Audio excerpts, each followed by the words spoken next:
दोस्तों नमस्ते। दोस्तों आज आइए हम लोग प्रेजेंट कंटीन्यूअस टेंस के पास्ट कंटीन्यूअस टेंस के बारे में पढ़ते हैं कि पास्ट कंटीन्यूअस का पहचान क्या है, कैसे कोई सेंटेंस है उसको पास्ट कंटीन्यूअस टेंस के अंतर्गत रख सकते हैं। जिससे मतलब इसमें क्या होता है कि जो भूतकाल में कोई भी काम जो होता है जारी होने का संकेत मिलता है, या ये जो टेंस जो होता है जारी किसी भी काम को भूतकाल में जारी होने का संकेत देता है, लेकिन उसको पूरा होने का संकेत ये सेंटेंस नहीं देता है। तो कोई भी सेंटेंस है, मान लीजिए जैसे खा रहा था, जा रहा था, सो रहा था, पी रहा था, जा लड़ाई हो रही थी, झगड़े हो रहे थे, इस तरह का कोई अगर सेंटेंस आता है तो वो पास्ट कंटीन्यूअस टेंस के अंतर्गत आता है। तो इसको उदाहरण के माध्यम से आप समझ सकते हैं। जैसे मान लीजिए क्या है, he was writing a letter, मतलब क्या है, ही वाज, ही के बाद क्या है, सब्जेक्ट है, वाज का यूज किया गया है, वर्ब के फर्स्ट फॉर्म में आईएनजी लगा है, एक लेटर, एक पत्र, मतलब क्या वो एक पत्र लिख रहा था। उसके पत्र लिखने के काम के बारे में बता रहा है कि काम उसका लिखने का काम जो होता है जारी था, बंद नहीं था, लेकिन वो वह काम कब तक जारी रहेगा इसके बारे में इंफॉर्मेशन नहीं दे रहा है। सिर्फ लिखने के बारे में बता रहा है कि लिखने का काम जो होता है जारी था भूतकाल में, कि वह पत्र एक पत्र लिख रहा था। तो ये क्या है, अगर इस तरह का कोई सेंटेंस आता है, क्या सब्जेक्ट आता है, फिर वाज आता है, फिर वर्ब की फर्स्ट फॉर्म में आईएनजी आती है, फिर क्या लेट ऑब्जेक्ट आता है। तो अगर इस तरह के सेंटेंस आते हैं तो वो पास्ट कंटीन्यूअस टेंस के अंतर्गत आते हैं, रखे जा सकते हैं। अब देखिए अगला जो एग्जाम्पल है कि they were sleeping at this time, मतलब क्या कर रहा है, यहाँ पे वेयर का यूज किया गया है। तो ये क्या है, इस समय सो रहे थे, वे इस समय सो रहे थे। तो उनके सोने के जो काम है, जो सोने की जो प्रक्रिया है उसके बारे में बता रहा था कि मतलब भूतकाल में वो सो रहे थे, यानी कि सोने का जो काम है वो जारी था, इस समय सो रहे थे, सोने का काम जो था जारी था। कब तक सोएंगे इसके बारे में इंफॉर्मेशन नहीं मिलती है, लेकिन सोने का जो काम था वो जारी था। तो इसके बाद सब्जेक्ट का यूज किया गया है, फिर हेल्पिंग वर्ब वेयर का यूज किया गया है, फिर वर्ब के फर्स्ट फॉर्म में आईएनजी लगा है, फिर क्या यहाँ पे ऑब्जेक्ट आया है, यानी कि सब्जेक्ट वेयर। तो इस तरह का अगर कोई सेंटेंस आता है तो वो भी क्या है, पास्ट कंटीन्यूअस टेंस के अंतर्गत होता है। इसी तरह से अगला सेंटेंस है कि लेबरर्स, देख लेबरर्स मीन्स क्या होता है, श्रमिक जो होते हैं, वे आर वर्किंग दिस वर्क, मतलब इन इन कामों को, जो श्रमिक जो हैं इन कामों को कर रहे थे, काम कर रहे, मतलब उनको काम करने की जो प्रक्रिया वो जारी थी। श्रमिकों की जो काम करने की जो प्रक्रिया है वो क्या जारी थी, लेकिन कब तक जारी थी, कब, ये बारे में ये सेंटेंस इसके बारे में इंफॉर्मेशन नहीं दे रहा है, लेकिन सिर्फ ये दे रहा है कि वो मतलब उनके काम करने के जारी होने का इंफॉर्मेशन दे रहा है कि वे। तो यहाँ पे वेयर का यूज किया गया है, ये हेल्पिंग वर्ब है, यानी कि वेयर का शब्द यूज मतलब अगर सब्जेक्ट जो होता है प्लूरल होता है तो वेयर का यूज करते हैं, अगर सब्जेक्ट जो है सिंगुलर रहता है तब वाज का यूज करते हैं। वर्किंग दिज वर्क, मतलब वे अपने काम को, मतलब इन कामों को कर रहे थे। तो इस तरह का अगर कोई सेंटेंस आता है तो अभी क्या है, पास्ट कंटीन्यूअस टेंस के अंतर्गत आता है। फिर अगला sentence, I was going to station to receive my father, मतलब मैं अपने पिता को रिसीव करने के लिए स्टेशन जा रहा था। तो ये सेंटेंस किसका इन्फॉर्मेशन दे रहा है, मेरा हम जो मैं हूँ, मेरे काम क्या है, जाना। उस जाने की प्रक्रिया को इन्फॉर्मेशन देना कि जाने का जो काम है वो चल रहा था, जाने का काम जो है वो चल रहा था, इसका इन्फॉर्मेशन ये सेंटेंस दे रहा है, इनका इन्फॉर्मेशन। तो इसमें क्या, आई के साथ क्या आवाज़ का यूज किया जाता है, हमेशा आई के साथ क्या होता है, आवाज़ का यूज किया जाता है। आई वाज गोइंग, मतलब वर्ब के फर्स्ट फॉर्म में आईएनजी, फिर क्या ऑब्जेक्ट लगा है, फिर ये क्या है, ट्रांजिट इन्फिनेटिव का यूज किया गया है, और ये ऑब्जेक्ट है, ये सब इतने ऑब्जेक्ट हैं। तो अगर इस तरह का कोई भी सेंटेंस आता है तो अभी क्या है, पास्ट कंटीन्यूअस टेंस के अंतर्गत आता है। फिर देखते दीज चिल्ड्रेन, मतलब ये बच्चे जो हैं, वेयर, फिर देखिए were not playing in these game, मतलब इस गेम को नहीं खेल रहे थे।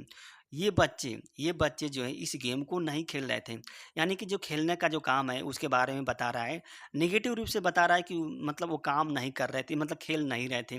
खेलने का जो नेगेटिव भाव है कि बच्चे जो होते हैं खेल नहीं खेल रहे थे, वो कब तक नहीं खेल रहे थे या कब तक नहीं खेलेंगे इसके बारे में इंफॉर्मेशन, सिर्फ वो नहीं काम कर जो काम करने, जो खेलने की प्रक्रिया है उसके बारे में बता रहा है कि वो जो खेलने की जो प्रक्रिया उसके बारे में बता रहा है कि वो खेलेंगे कि नहीं खेलेंगे, यानी कि काम के जारी होने का, या नेगेटिव रूप से या पॉजिटिव रूप से या इंट्रीगेटिव रूप से, मतलब क्या खेलने की जो काम है, खेलने की जो प्रक्रिया उसके बारे में बता रहा है ये सेंटेंस। अगर इस तरह का कोई भी सेंटेंस आए तो अभी क्या है, पास्ट कंटीन्यूअस टेंस के अंतर्गत आता है। फिर अगला देखिए, अब ये सेंटेंस जो होता है वाई से स्टार्ट हुआ है, why were you not studying yesterday, मतलब तुम कल क्यों नहीं पढ़ रहे थे। ये नॉट, यहाँ पे नॉट का यूज किया गया है। तो कल तुम क्यों नहीं अध्ययन कर अब देखिए, why were you not studying yesterday, मतलब कल तुम क्यों नहीं पढ़ रहे थे। तो ये कुछ सेंटेंस जो होता है प्रश्नवाचक शब्दों से स्टार्ट होते हैं, जैसे वाट है, वेन है, वाई है। तो अगर इस तरह का सेंटेंस मतलब शब्द से, तो शब्द के तुरंत बाद क्या है, हेल्पिंग वर्ब आती है, फिर उसके बाद सब्जेक्ट आता है, फिर नॉट आता है, फिर क्या होता है, वर्ब के फर्स्ट फॉर्म में आईएनजी आता है, फिर स्टरडे, स्टरडे मतलब ये जो है कल, मतलब ऑब्जेक्ट आता है। तो अगर इस तरह के कोई भी सेंटेंस जिसकी शुरुआत क्या है, क्वेश्चन वर्ड से होती है, इंट्रोगेटिव सेंटेंस से होती है, और उसके तुरंत बाद क्या है, हेल्पिंग वर्ब का यूज किया जाता है, और उसके बाद क्या है, सब्जेक्ट का यूज किया जाता है, तो इस प्रकार का जो सेंटेंस है वो पास्ट कंटिन्यूअस टेंस के अंतर्गत आते हैं। जैसे वेयर फार्मर, अब देखिए यहाँ पे लिखा है कि were farmer harvesting their crop, मतलब क्या, इसकी अंग्रेजी क्या है, वेयर। अब देखिए ये सेंटेंस जो होता है हेल्पिंग वर्ब से ही स्टार्ट हो गया, वाज वेयर जो हेल्पिंग वर्ब है उसी से ये सेंटेंस जो है स्टार्ट हो गया। तो ये कह रहा है कि क्या जो है किसान अपने फसल को काट रहे थे। तो यहाँ पे वेयर की अंग्रेजी था थे नहीं होगा, बल्कि ये क्या होगा, यहाँ पे वेयर की अंग्रेजी क्या हो जाएगी, क्या हो जाएगा, क्या किसान जो है काट रहे थे अपने फसल को, इसकी अंग्रेजी है। तो वेयर के तुरंत बाद क्या, सब्जेक्ट आ जाता है, फिर उसके बाद वर्ब के फर्स्ट फॉर्म में आईएनजी लगता है, फिर क्या, ऑब्जेक्ट का यूज किया जाता है। तो अगर इस तरह का कोई भी सेंटेंस आता है ना, तो वो भी क्या है, पास्ट कंटिन्यूअस टेंस के अंतर्गत आता है। जैसे वाज, देखिए अभी अगला उदाहरण है, was Sita not completing her homework, क्या सीता जो है अपना होमवर्क को पूरा नहीं कर रही थी। तो ये सेंटेंस की शुरुआत क्या है, हेल्पिंग वर्ब से हुई है, और हेल्पिंग वर्ब से हुई है, वाज से हुई है, क्योंकि जो सीता है जो सिंगुलर है, इसलिए वाज का यूज किया गया है। तो वाज की अंग्रेजी था थी नहीं होगा, बल्कि क्या होगा, क्या सीता जो है अपने होमवर्क को पूरा नहीं कर रही थी। यह भी सेंटेंस क्या है, किसी भी काम के पूरा होने के, किसी भी काम के जारी होने के बारे में इंफॉर्मेशन देता है, लेकिन ये निगेटिव और इंटरोगेटिव दोनों रूप में देता है। कोई भी सेंटेंस किसी काम के जारी होने का इंफॉर्मेशन देता है, वो भी पास्ट टेंस में, पास्ट में, तो समझिए कि पास्ट कंटिन्यूअस टेंस का यूज किया गया है। अब देखिए यहाँ पे जो सेंटेंस है, ये sentence were were were were were you living in Delhi, मतलब दिल्ली में तुम कहाँ रह रहे थे। मतलब क्या है, यहाँ प्रश्नवाचक शब्द से स्टार्ट किया गया है, फिर उसके बाद क्या है, हेल्पिंग वर्ब आया है वेयर, क्योंकि यू के साथ क्या वेयर का यूज किया जाता है, फिर वर्ब की फर्स्ट फॉर्म लगा है इन दिल्ली, मतलब दिल्ली में, क्या तुम दिल्ली में कहाँ रह रहे थे, मतलब दिल्ली में कहाँ रह रहे थे। तो इस तरह का अगर कोई भी सेंटेंस आता है ना, तो वो भी क्या है, पास्ट कंटिन्यूअस टेंस के अंतर्गत आता है। यह पास्ट कंटिन्यूअस टेंस का जो इंट्रोगेटिव फॉर्म है उसके अंतर्गत आता है वेयर।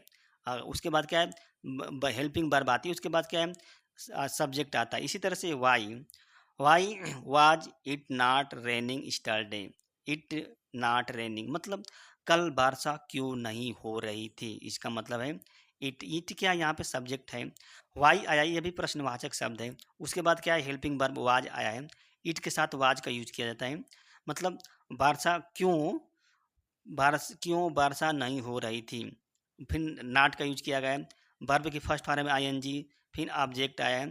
तो इस तरह का कोई भी सेंटेंस आता है तो वो भी क्या होता है, पास्ट कंटिन्यूअस टेंस के अंतर्गत आता है। फिर अगला देखिए, वाज से स्टार्ट हुआ है sentence, was she marrying, marrying mean तो शादी करना, विथ दिस पर्सन, क्या वह इस व्यक्ति से शादी नहीं कर रही थी। तो ये सेंटेंस जो होता है वाज से स्टार्ट हुआ है, वाज मतलब हेल्पिंग वर्ब, क्योंकि सी जो है सिंगुलर है, इसकी वाज की अंग्रेजी था थी नहीं होगी, बल्कि क्या होगी, क्या वह इस व्यक्ति के साथ शादी नहीं कर रही है। यहाँ पे वर्ब के फर्स्ट फॉर्म में आईएनजी जुड़ा है, तो शादी करने के जो काम है जो जारी है, शादी करने की जो प्रक्रिया है उसके जारी होने का संदेश इस सेंटेंस में है, उसके जारी होने के या निगेटिव रूप में, पॉजिटिव रूप में, या इंट्रोगेटिव रूप में। वेयर, अब देखिए were villager beating to each other, beating means होता है पीटना, मतलब ये क्या कह रहा है कि वेयर का मतलब यहाँ पे हेल्पिंग वर्ब से स्टार्ट हुआ ये सेंटेंस जो है, विलेजर मीन्स होता है गांव वाले, मतलब कह रहा है कि क्या गांव वाले एक दूसरे को पीट रहे थे, क्या गांव वाले एक दूसरे को पीट रहे थे, इसकी शुरुआत जो होती है। तो इस तरह का अगर मतलब सेंटेंस है, इसकी अंग्रेजी क्या हो जाएगी, बल्कि था थे नहीं होगी, वेयर की यहाँ से भाव जो होगा, इसका मीनिंग जो वेयर का यहाँ पे क्या निकलेगा, बल्कि था थे नहीं निकलेगा। तो क्या गांव वाले एक दूसरे को पीट रहे थे। अब देखिए क्या है, ये हेल्पिंग वर्ब का यूज किया गया है यहाँ पे, फिर हेल्पिंग वर्ब का सब्जेक्ट का यूज किया गया है, फिर क्या वर्ब की फर्स्ट फॉर्म का यूज किया गया है, फिर क्या ऑब्जेक्ट का यूज किया गया है। ये इस तरह का यूज किया गया है। इस तरह से अगला सेंटेंस है वो भी क्या है, हेल्पिंग वर्ब से स्टार्ट हुआ है। Was teacher making student writing essay. मतलब क्या कह रहा है कि जो अध्यापक यहाँ पे क्या, अंग्रेजी शुरुआत होगी क्या होगी, क्या अध्यापक जो है विद्यार्थियों से एसे लिखवा रहा था। यहाँ पे राइट होगा, राइटिंग नहीं बल्कि राइट। मेकिंग यहाँ पे यूज किया गया है, वर्ब की फर्स्ट फॉर्म में आईएनजी जुड़ा है ना। तो क्या जो अध्यापक है विद्यार्थियों से निबंध लिखवा रहा था। तो ये क्या वाज वेयर के बाद क्या सब्जेक्ट आता है, फिर क्या वर्ब की फर्स्ट फॉर्म आईएनजी जुड़ता है, फिर क्या ऑब्जेक्ट का यूज किया जाता है। तो फिर अब देखिए फिर वाज आया है, वाज से स्टार्ट हुआ, वाज आई नॉट ईटिंग। मतलब क्या मैं खाना नहीं खा रहा था। नॉट का यूज किया गया, ईटिंग का यूज किया गया है, फूड का यूज किया गया है।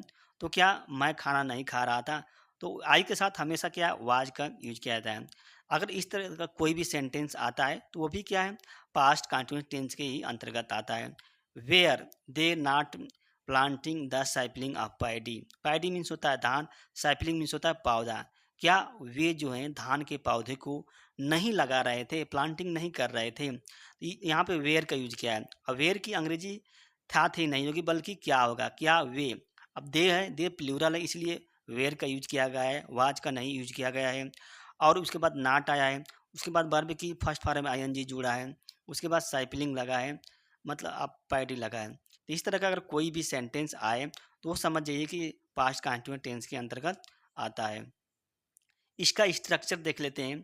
देखिए सब्जेक्ट होता है, सब्जेक्ट के अनुसार क्या वाज वेयर का यूज किया जाता है। वाज वेयर, अगर मतलब सब्जेक्ट सिंगुलर है तो वाज का यूज किया जाएगा, अगर प्लूरल है तो वेयर का यूज किया जाएगा। फिर वर्ब की फर्स्ट फॉर्म में आईएनजी जोड़ा जाता है, फिर क्या ऑब्जेक्ट लिखा जाता है।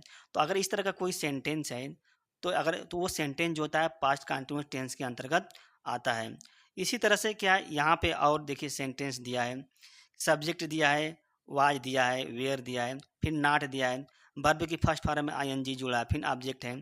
तो ये भी सेंटेंस क्या है, पर पास्ट कंटिन्यूअस टेंस के अंतर्गत आता है। अब देखिए अगर ऐसा कोई भी सेंटेंस जिसकी शुरुआत क्या है प्रश्नवाचक शब्दों से होती है, जैसे वाट से, वेयर से, वाई से होती है, उसके बाद क्या वाज वेयर का यूज किया गया है, यानी कि हेल्पिंग वर्ब का। उसके बाद सब्जेक्ट का यूज किया गया है, उसके बाद क्या है वर्ब की फर्स्ट फॉर्म में आईएनजी लगा है, तो वो से उसके बाद ऑब्जेक्ट है। तो इस तरह का जो सेंटेंस है ये भी क्या है, मतलब पास्ट कंटिन्यूअस टेंस के अंतर्गत आते हैं। लेकिन ये इंटरोगेटिव फार्म है, पास्ट कंटिन्यूअस टेंस के जो है, कंटिन्यूअस टेंस के जो है इंटरोगेटिव फार्म है। इसी तरह से वाज वेयर का यहाँ भी देखिए, अगर कोई सेंटेंस हेल्पिंग वर्ब से ही स्टार्ट हो जाता है, उसके बाद सब्जेक्ट आता है, फिर वर्ब की फर्स्ट फॉर्म में आईएनजी आता है, फिर ऑब्जेक्ट आता है, तो ये इस तरह का जो सेंटेंस है वो भी पास्ट कंटिन्यूअस टेंस के अंतर्गत आता है। तो यहाँ पे वाज वेयर के अंग्रेजी जो था थी नहीं होगी बल्कि क्या होगा, क्या से शुरुआत होती है वाज वेयर की। अगर मतलब वो इसमें निगेटिव है तो यस के बाद क्या निगेटिव आएगा, फिर क्या होता है वर्ब की फर्स्ट फॉर्म में आईएनजी प्लस क्या वो आ जाएगा, वो लिख दिया जाएगा। तो इस तरह का जो सेंटेंस है लिखे जाते हैं, आते हैं। दोस्तों अब वीडियो अच्छी लगी तो लाइक कीजिए और हमारे चैनल को दोस्त सब्सक्राइब कीजिए। धन्यवाद, नमस्ते।